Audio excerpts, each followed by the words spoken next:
Hello, my name is Karina and this is my perfume map.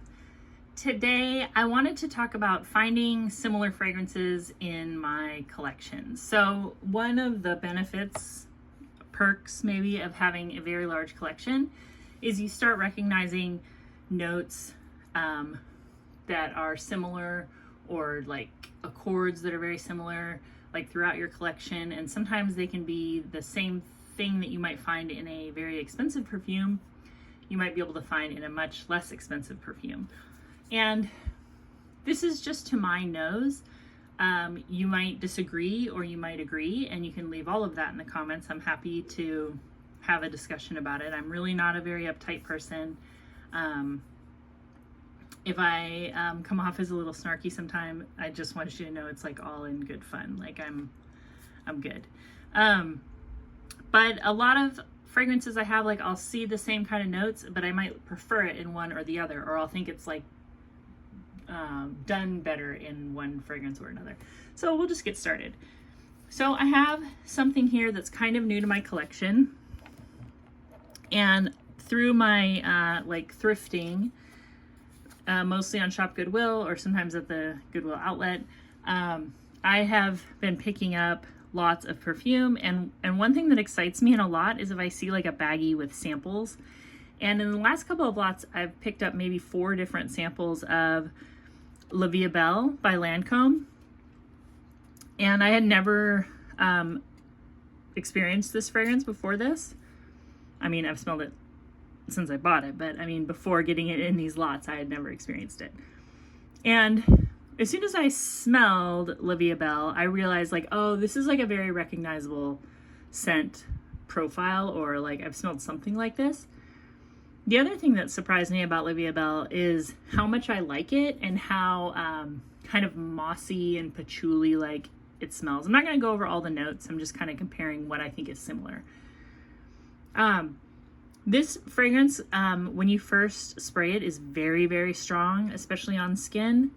But the dry down happens kind of quickly, and I think it becomes a skin scent that's more like sandalwoody, but that patchouli mossy note, it lasts the whole time, and I really like it. So I could see myself looking for a full bottle of this. But anyway, one thing that I already had in my collection that gets compared to this a lot is Luminous by Bath & Body Works. I actually haven't compared them side by side yet, so I'm excited to try that. And Luminous has fruity currant, gilded iris, and praline amber. So it doesn't say patchouli. Oh, it is really similar though. That's funny. It's very similar. It's lighter, but oh my gosh, super close. And I don't think they have the same perfumer. I actually didn't look. No, it's not. I think Dominique Ropillon is actually part of the team that created Vie Est Belle. And this is David Appel. Yeah, they're super similar. If you like Vie Est Belle, you should definitely pick up Luminous from Bath & Body Works, because that's impressive. Even though it doesn't say patchouli, I would guess that there's a difference in the dry down. But that is pretty interesting. So yeah, those are definitely dupes in my collection. The next one I want to talk about, this is a new fragrance for me, and I did purchase this in another lot. I didn't do a haul for it. I don't think I'm going to do more Shop Goodwill hauls unless you really want to see them, because I think I've already made my point that you can buy fragrances this way, and it's not like something that you could go out and get exactly the same thing. But what I will say is, in this lot, I paid $14.99 for 6 bottles of fragrance, and this was in there. This is the Versace Crystal Noir EDT. And there was also Michael Kors Sexy Amber in there, and I can't remember what else. But yeah, so I'm getting them for like $3 to $4 a bottle, basically, after the tax and even like the pickup fee, the whole thing. Okay, so as soon as I spray this, I had never tried Versace Crystal Noir before. I've seen a lot of people say they like it. Now, on the initial spray, you won't feel this way, but the dry down is so similar to Gris Charnel. And on the EDT, on Fragrantica at least, like, there's other people who agree with this. There's a lot of people who disagree. I agree. Gris Charnel smells like the dry down of Versace Crystal Noir, like right from the get-go. But I wore them side by side on skin and they're very similar. The Gris Charnel is stronger. It's got like that figgy note, but what you're really smelling a lot of is like cardamom. And it's in both of them. And I think I prefer the Versace Crystal Noir, but what I really thought is Versace Crystal Noir smells like if Stash and Gris Charnel had a baby, because it is kind of a little bit drier smelling than Gris Charnel, although Gris Charnel does, the final dry down is very dry. The final dry down of Gris Charnel to me is like really kind of unappealing. Like it almost smells like a sweaty, mentholated, weird musky smell. I think Gris Charnel smells like Listerine breath. It's kind of appealing, but it's like a very sad fragrance. It's very like morose. Like it's not a happy party fragrance. It's just one of those fragrances that I'm very surprised it gets as much hype as it does or did. And people were calling it sexy. Stash smells similar to Gris Charnel, but it's like a different take. It's drier. It's got like a ginger note, but this has ginger and cardamom. This has, I don't think it has cardamom. I can't remember what it has. It's like ginger lily and sage. And Gris Charnel has tea and cardamom. Yeah, if you have Versace Crystal Noir and you know that dry down, it's very similar to Gris Charnel. The opening is completely different, but this dries down pretty quick and you will see the similarities, and Stash too. And I mean, Stash is so similar. Unfortunately, Stash can be hard to get sometimes, but I did buy this bottle on Amazon for under $30. And this Gris Charnel that I have is a sample that I bought on Scent Split, but my Scent Split bottle broke. Oh, I'm almost out. So I have enjoyed it. I just don't think it's worth the price. I would pay like $50 probably for a bottle of Gris Charnel.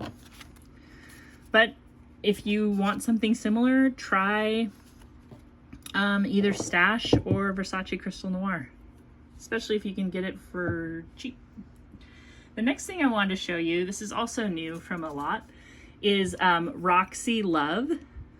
So this I think is from the early 2000s.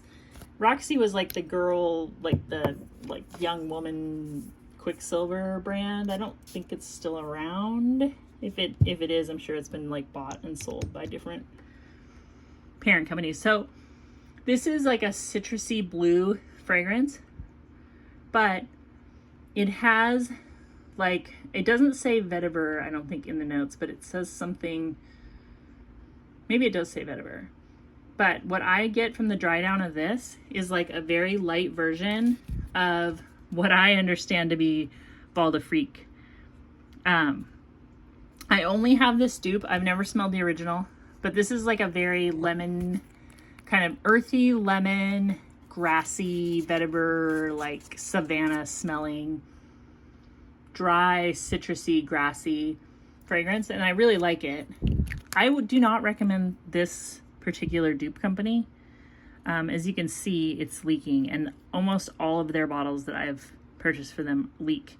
If you want to do it anyway, this is Parfumolio. Yeah, the leaking is super. It's like a, that's like a non-negotiable. Like, I'm not buying from them again because of the leaking. I mean, invest in some good bottles, you know. But,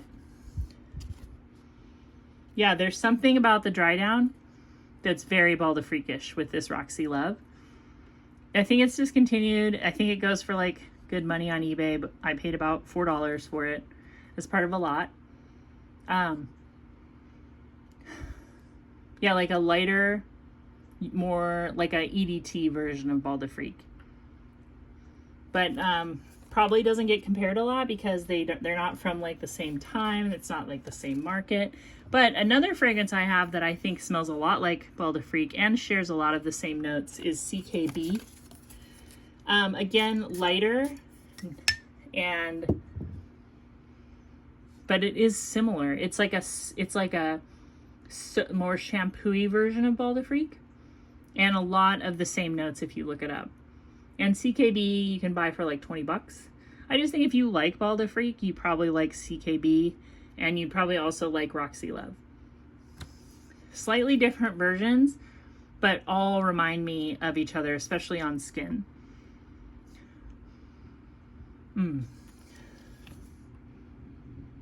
Really good.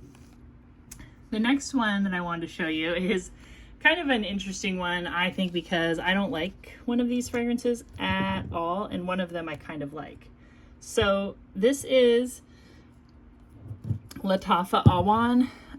If you see my Middle Eastern fragrance video, you'll see that like I am not a fan of this, and I've even done like a follow-up short where I smell it again, and it's just like a no way for me. I'll be honest with you, I have not bought another Middle Eastern fragrance since this one because I dislike it so much. And that might sound kind of weird and petty, but like I've had a pretty low hit rate with Middle Eastern fragrances. There's been a couple that I really, really like. Like I love the Oud 24 Hours, and I like the Bright Peach.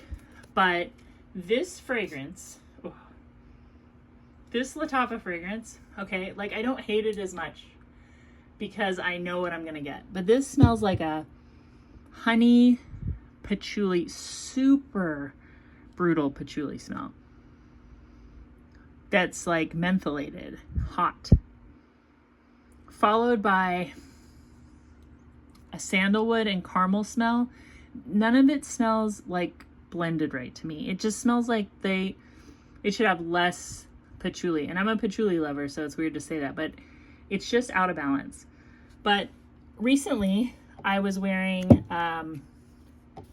this Paris Hilton Luxe Rush that I bought at Macy's Backstage for about $14, and I was like, oh, that is reminding me of that Lattafa Awaan. And they do have a lot of similar notes: orange blossom, sandalwood, patchouli.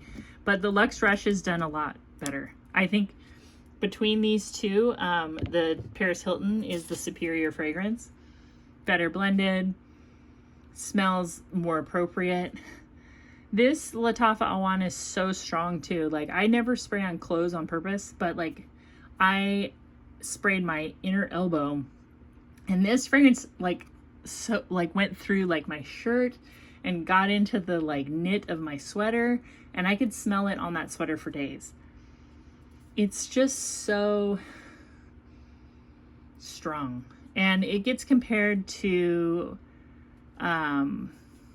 that Givenchy, I don't know how to pronounce it. It's like La Interdit. I don't have that fragrance, and I haven't smelled it, but there is a lot of similar notes in the Paris Hilton Luxe Rush, but this is such a friendlier way to experience this scent profile, that patchouli kind of creamy, orange blossomy,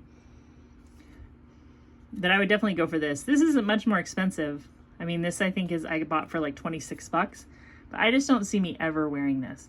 I just keep it around to kind of remind me that like, I don't want to buy any more Middle Eastern fragrances. Sorry Lattafa. But that's just way too much for me. And the last one is also a new one to me, and a really good surprise because I like both of these fragrances very, very much. So this is a small sampler of Aura by Mugler, and I had never experienced this fragrance before, and I really like it. It's very green, very patchouli, sandalwood. What it reminds me of, it has the same kind of 80s hair salon. Like there's a little bit of a perm in there. And if you've ever had a perm, you probably haven't because I don't think they're very popular anymore. Yeah, it's a really similar opening. And it's kind of similar to what I smell in Jazz Club too. Like when I say, oh, this is kind of hair salon. There's like an old school hair salon smell. It's really similar. The opening in Aura and Diamonds and Emeralds is like really, really close. Diamonds and Emeralds dries down to be a lot sweeter, like tuberose, whereas Aura dries down to be like very green and kind of creamy sandalwood. I like both of these fragrances, but I think if you have aura, you would like diamonds and emeralds. And no, there's a pretty big price difference. So yeah, there's all my kind of dupes in my own collection. Tell me what you think. Tell me if you agree, you disagree, if you have any of these. Like, do you have Roxy Love, or what's that other one that I got recently? Oh, Versace Crystal Noir. Do you have Versace Crystal Noir and Gris Charnel? Because I think those are really close. Anyway, thank you for watching. I hope you're having a great day. It's very gray and rainy here, which is kind of disappointing for Memorial Day weekend. But I'll talk to you real soon. Okay, bye-bye.